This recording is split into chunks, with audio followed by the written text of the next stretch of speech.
Hello, what's up, everyone? I hope you are doing great. And this is a major update in terms of study visa के regarding. अगर आप study visa लगाने वाले हो तो listen it very carefully. अगर 2025 में आने वाले हो तो ये वीडियो आपके लिए बहुत इंपॉर्टेंट है और ये इन्फॉर्मेशन आपके लिए बहुत इंपॉर्टेंट है। डजेंट मैटर, डिप्लोमा लो, सर्टिफिकेट लो, 1+1 पे जाओ, इनसाइड लगाओ, आउटसाइड लगाओ, पीएचडी पे जाओ, मास्टर्स पे जाओ, या कुछ भी स्किल बेस्ड कोर्स लो, हेल्थ केयर कोर्स लो, ये सभी के लिए इंपॉर्टेंट है। Listen very carefully. कुछ क्वेश्चंस हो आपके माइंड में, comment the comment section, and if you need a meeting one to one you can DM me on WhatsApp, DM me on Instagram. I will definitely help you out.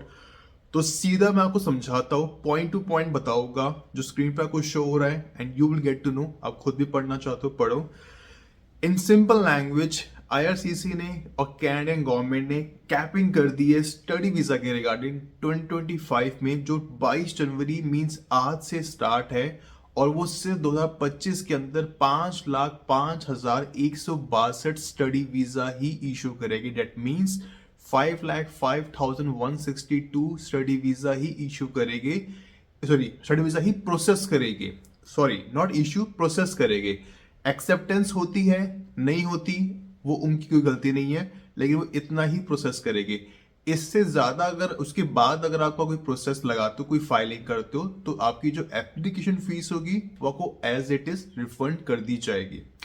सो पहली चीज है कि capping हो गई है। दूसरी चीज है, जो कैपिंग है वो जनवरी 22 से लेके दिसंबर 31 2025 तक वैलिड है। तीसरी चीज है, ये क्यों किया जा रहा है, बहुत सिंपल चीज है, बहुत सिंपल। इसका वो है कि कैनेडियन गवर्नमेंट का एक ही फोकस है कि हम जितना भी टेम्परेरी रेजिडेंट को कम कर सकते हैं उनको कम किया जाएगा। एज एवरीवन नो, कनाडा में इन्फ्लेशन है, अनएम्प्लॉयमेंट बहुत ज़्यादा हो गया, मोर देन 8% है, temporary resident more than 8 lakh है, रिफ्यूजी भर भर के आ रहे। स्टडी वीज़ा 1.3 मिलियन इशू किए थे लास्ट 2 ईयर्स के अंदर।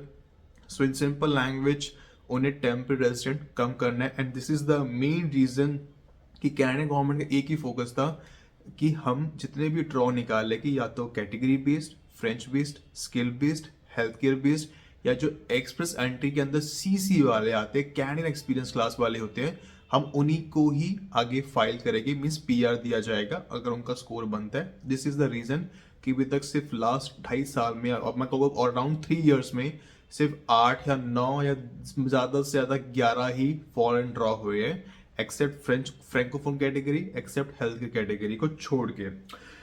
अब जो सिंपल सा फोकस है कि 5,05,000 और 162 स्टडी वीजा इशू परमिट दी जाएगी और एप्लीकेशन प्रोसेस की जाएगी, यही इनका टारगेट 2025 के अंदर।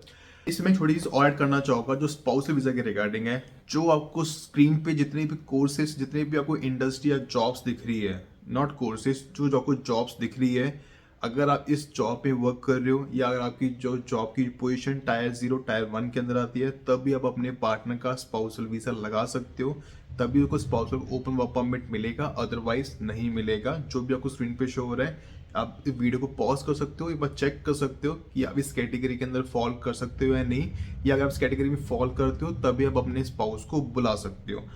तीसरी मोस्ट इंपॉर्टेंट चीज, देखो ये एक रियलिटी है कि कनाडा की इकोनॉमी में बहुत बड़ा मेजर रोल प्ले करते हैं education sector, specially international students.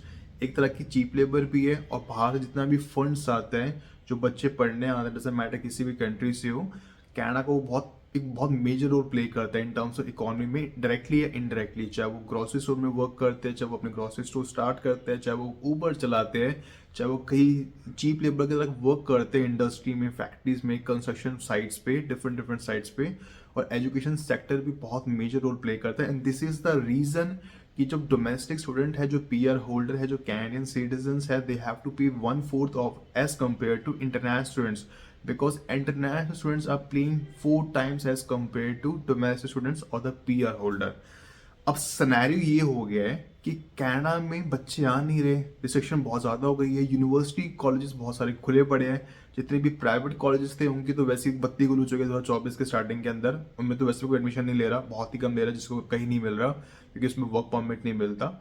अब लेकिन अब सिनेरियो ये हो गया, जितने पब्लिक कॉलेज है, पब्लिक यूनिवर्सिटी है ना, जितने चाहे मोहवा कॉलेज हो या कॉन्टिनेंटल कॉलेज हो, आपको एक स्क्रीन पे शो हो रहा होगा, इतने सारे कॉलेजेस ऐसे हो गए हैं जहाँ पे बच्चे एडमिशन ले नहीं रहे, और एडमिशन नहीं लेंगे तो ऑब्वियस ये बात है रेवेन्यू नहीं आएगा, रेवेन्यू नहीं आएगा तो बच्चे को जितनी भी यूनिवर्सिटी कॉलेजेस है उनको अपने कोर्सेज बंद करने पड़ेंगे, और कोर्सेज अगर बंद करने पड़ेंगे तो वहाँ पे जितने भी स्टाफ मेंबर्स है उनको निकालना पड़ेगा, क्योंकि बच्चे आएंगे, स्टडी करेंगे, फीस पे करेंगे, एडमिशन लेंगे, तभी तो स्टाफ पढ़ाएगा, तभी तो स्टाफ की जॉब चलती रहेगी। और जब बच्चे ही मीन्स स्टूडेंट्स ही नहीं होंगे इन सिंपल लैंग्वेज, तो स्टाफ को रख के क्या करेंगे, तो उनके लिए तो लॉस ही है।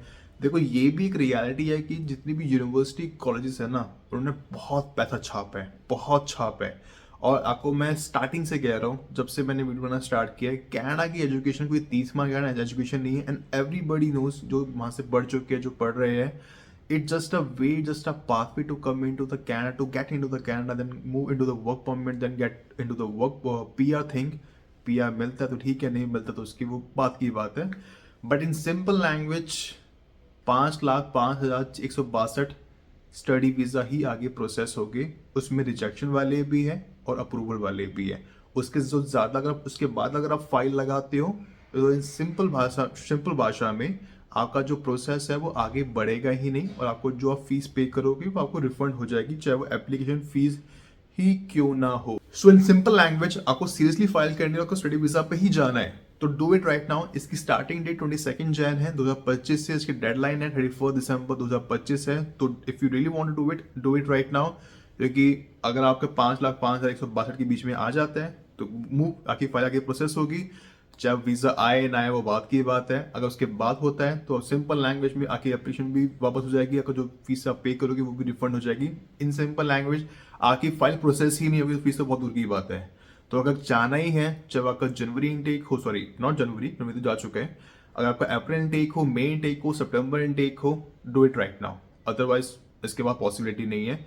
फिर आप 2026 में जाना, 2026 की फाइल भी आप अभी प्रोसेस कर सकते हो, वैसे इसमें कोई इशू नहीं है। जनवरी इनटेक अप्रैल इनटेक आप अभी भी ले सकते हो, आपको आराम से ऑफर लेटर वेटर मिल जाएगा और आगे आप प्रोसेस आप कर सकते हो। लेकिन अगर आप 2025 में ही जाना है, चाहे कोई भी इनटेक हो, अप्रैल हो, मई हो या सितंबर इनटेक हो, तो do it right now, this is the best time. इसके बाद नहीं है पॉसिबिलिटी, बिकॉज फाइलिंग सिर्फ इंडिया से नहीं हो रही है, फाइलिंग पूरे ऑल ओवर द वर्ल्ड से होती है। स्टडी वीजा पे बच्चे हर कंट्री से जाते हैं, तो जो एक क्राइटेरिया दिया गया है वो सिर्फ 5,05,162 है। ये आपको बार बार इसलिए रिपीट कर रहा हूँ क्योंकि आपको समझ आ जाए। इसके अंदर सारे कोर्सेस आते हैं, चाहे वो डिप्लोमा हो, सर्टिफिकेट हो, 1+1 हो, 2 ईयर्स कोर्स हो, मास्टर्स हो, सब कुछ आता है। ग्रेजुएशन भी हो, मीन्स यूजी कोर्स भी हो, सब आएगा। जाने से पहले सबसे मोस्ट इंपॉर्टेंट चीज, ये न्यूज बहुत आपके लिए इंपॉर्टेंट रहेगी।